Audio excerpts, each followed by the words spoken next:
Hello, everyone. This is Rick with the Cyber Pro podcast. Industry leaders share their insights. It's about 5 questions in 9 minutes because hackers never sleep. Let's get to it. Paul, first question. Who are you and what do you do?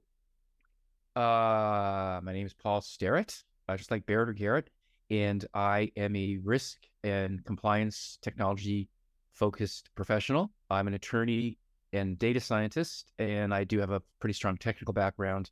I help people with bringing those two topics together and enjoy it. I'm founder of Privacy Labs in Starrett Law, and I think that's enough.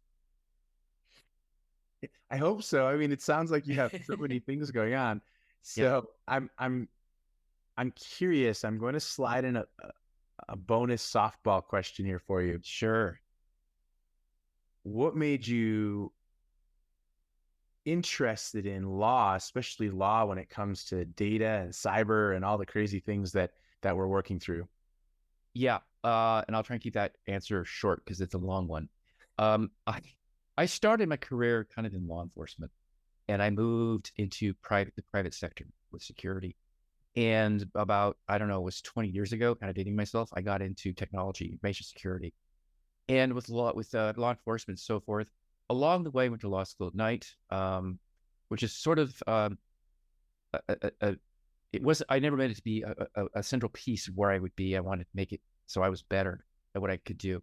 And so just along the way, I found it very interesting. And then the way in which compliance and information security and technology kind of interlace is very exciting to me. I like hybrid sort of skill sets. It's very stimulating to me. I think I'm pretty good at it, if I could say so myself. Nice. So why do you love being a cybersecurity professional? It's an exciting area.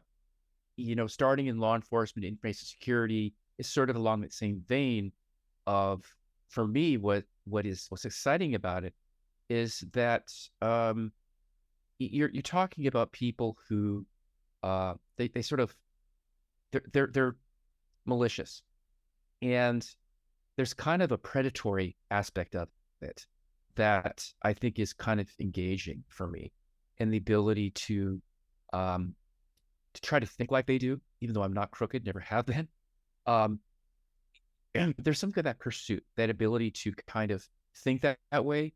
The other piece is to make the world a better, safer place, which was always sort of my motivation from the very outset of my adult life.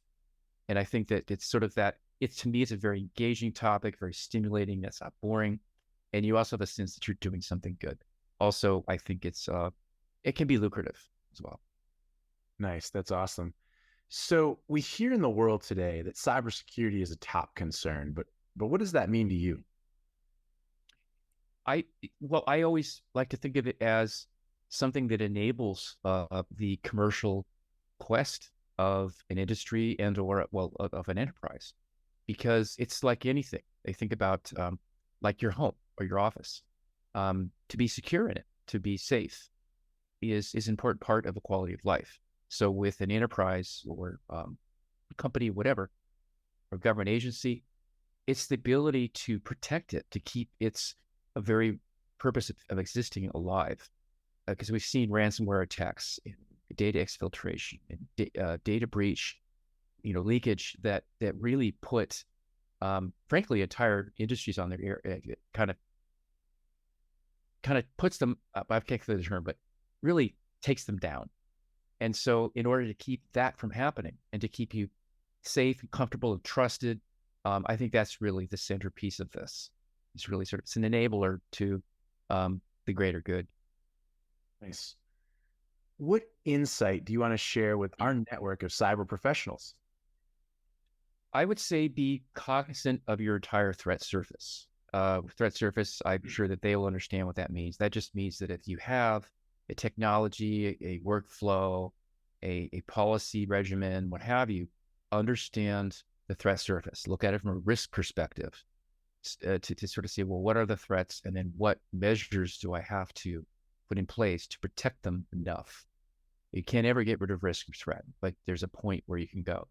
I would also say that's, to me, central. A lot of times people want to put a glass bubble over everything, which is not realistic and not possible.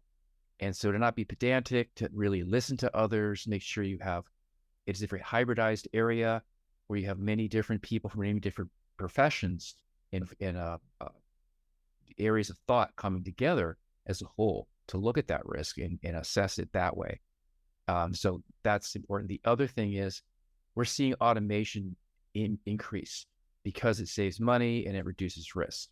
And the idea is to think about now, that's the world we're in, whether it's machine learning or other form of automation, APIs, to kind of think about those now more and focus on them. And I guess one thing that I'm doing that where I am at now, we're very much in that area.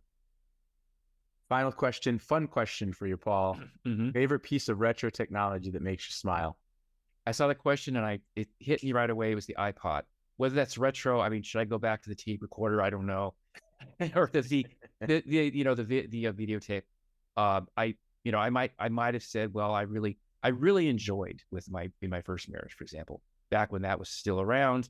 We would go out. We would go, after we pick up a pizza on the way home. We would pick up a video. You'd go to the video store and you'd look at the wall where all the videos were, pick something out. But no, iPod, because that was the first time I had a little tiny thing that had a very specific purpose, and I would listen to Depeche Mode and other artists on my mountain bike rides, and I really liked it. That's why I kind of zero in on that as my answer to that. Nice. Paul, thank you so much for being on the podcast. My pleasure. Thank you for watching the Cyber Pro podcast. Don't forget to like and subscribe so you don't miss out on new podcasts and bonus content.